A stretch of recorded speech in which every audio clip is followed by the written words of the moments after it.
often and how many times. فيلا بينا نبدأ. Number 1. How often is a question word that asks about frequency. What the meaning of frequency؟ يعني ايه frequency؟ يعني التكرار. يبقى how often معناها انه انا بكرر حدوث الفعل ده قد ايه. اما number 2. How many times is a question word that asks about specific number of something has happened. يعني عدد معين من حدوث فعل ما. هو ان انا بعمل الفعل ده بعدد معين. تمام؟ طيب يعني هما الاتنين تقريبا نفس المعنى. كم عدد المرات ونفس الاستخدام. امال ايه الفرق بينهم؟ قال لي الفرق هيكون بسيط جدا، وهو ان how often بتشير الى احداث مضارعة وماضية ومستقبلية. يعني لو عندي جملة في المضارع، جملة في الماضي، جملة في المستقبل، اقدر استخدم how often. اما لو عندي احداث ماضية فقط، جملة في الماضي بس، اقدر استخدم معاها how many times. يبقى how many times للجمل الماضية فقط، و how often بتيجي مع كل التنسز، مع كل الأزمنة present و past و future. فلو عندي جملة في الماضي يفضل تكون ب how many times. أما لو عندي جملة مضارع أو مستقبل فيفضل تكون ب how often. وتعالوا نوضح أكتر بالأمثلة.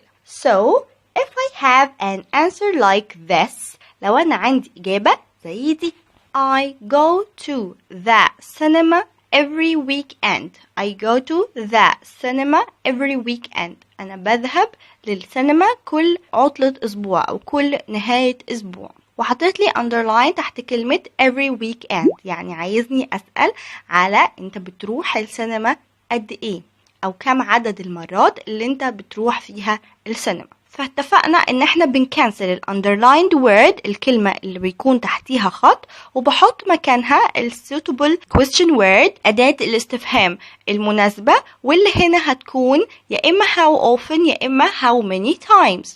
طيب look at the tense of the sentence. هنبص على الزمن بتاع الجملة علشان لو هو مضارع أو future فيفضل إنها تكون how often، لكن لو هي past فيفضل تكون how many times. verb go هنا ده present، فهنا هنستخدم how often. طيب اتفقنا إن بعد ال question word لازم يجي auxiliary. طيب هل في السنتنس اللي عندي، هل في الجملة اللي عندي auxiliary جاهز أقدر أعمل معاه scissors between the auxiliary and the subject؟ No، مفيش. يبقى ما قداميش غير يا إما do يا إما does يا إما did. هبص على الverb لقيته go يعني present، فهيكون يا إما do يا إما does. مين اللي بيحدد لي؟ السبجكت اللي هو I الفاعل. طيب يبقى أنا I من الفريندز بتوع do، من صحاب do أو بيجي معاها do، يبقى أنا هنا هستخدم do. how often do. بعد الauxiliary بيجي وقت السبجكت أو بيجي مكان السبجكت، أنا أحط السبجكت اللي هو I، لكن I اتفقنا إن هو will change into you، بيتحول ل you. بعدين يجي المين verb اللي هو هنا عندي go، ولازم الverb يكون infinitive، و go على شكله الأولاني يعني، و go هنا على شكله الأولاني without any additions، من غير أي إضافات، فعلى طول بطلعه go. وبعدين the rest of the sentence باقي الجملة اللي هي to the cinema، ومنساش طبعا ال question mark. طيب يبقى السؤال هيكون how often do you go to the cinema؟ how often do you go to the cinema؟ كم عدد المرات اللي انت بتروح فيها السينما؟ number 2 بيقول لي she usually eats French fries. She usually eats French fries. هي عادة أو متعودة إنها بتاكل بطاطس محمرة. وجايب لي between two brackets بين قوسين جايب لي how often. استخدم how often. طيب اتفقنا إنه أدام جايب لي ال question word يبقى أنا لازم أكنسل من الإجابة الكلمة اللي بتدل على الإجابة. بيقول لي هي دايما بتاكل بطاطس محمرة. طيب يبقى لما يقول لي how often كم عدد المرات، اللي هي كم هي بتاخد قد ايه بقى؟ دايما او عادة هي بتاكل البطاطس المحمرة، يبقى كلمة عادة اللي هي usually هي دي الكلمة اللي انا هكنسلها وحط مكانها how often. أو هسأل how often. بعدين look at the sentence. هبص على الجملة and search for an auxiliary. وهدور على auxiliary جاهز أو فعل مساعد، فمش فمش هيكون قدامي غير do or does or did. هبص على الverb اللي هو eats، eats present يبقى إما do يا إما does. look at the subject. هبص على subject لقيته she، فعشان كده هختار does. يبقى how often does. بعدين يجي مكان السبجكت الفعل اللي هو she. بعدين يجي مكان المين verb الفعل الأساسي اللي هو eats، بس الverb هنا لازم يطلع infinitive in its infinitive form على شكله الأولاني أو شكله المصدري without any additions، من غير أي إضافات. فبالتالي أنا هكنسل الأس اللي في eats وهطلعها eat بس. وبعدين the rest of the sentence اللي هي French fries. وخلي بالي وانا بكتب French fries لازم ال F بتاعت French تكون capital، وما نساش طبعا ال question mark. So the question will be، السؤال هيكون how often does she eat French fries? How often does she eat French fries؟ كم عدد المرات اللي هي بتاكل فيها بطاطس؟ فقال لي she usually eats French fries. Number 3 بيقول لي they had visited their granny 2 times a week. They had visited their granny 2 times a week. هما زاروا جدتهم مرتين في الأسبوع. وحطت لي between two brackets كلمة how many times. تمام؟ طيب يبقى كم عدد المرات؟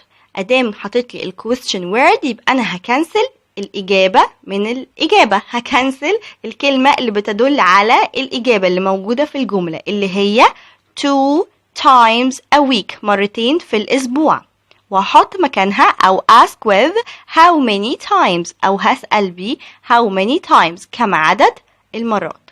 لو هتلاحظوا هنا إن التنس بتاع الجملة هو ال past perfect، الماضي التام، فعلشان كده مستخدم how many times. طيب بعد ال question word اتفقنا بيكون فيه auxiliary. هدور على auxiliary جاهز في الجملة فلقيت had هنا is an auxiliary، هي فعل مساعد لأنها وراها ال past participle verb التصريف الثالث للفعل هو visited.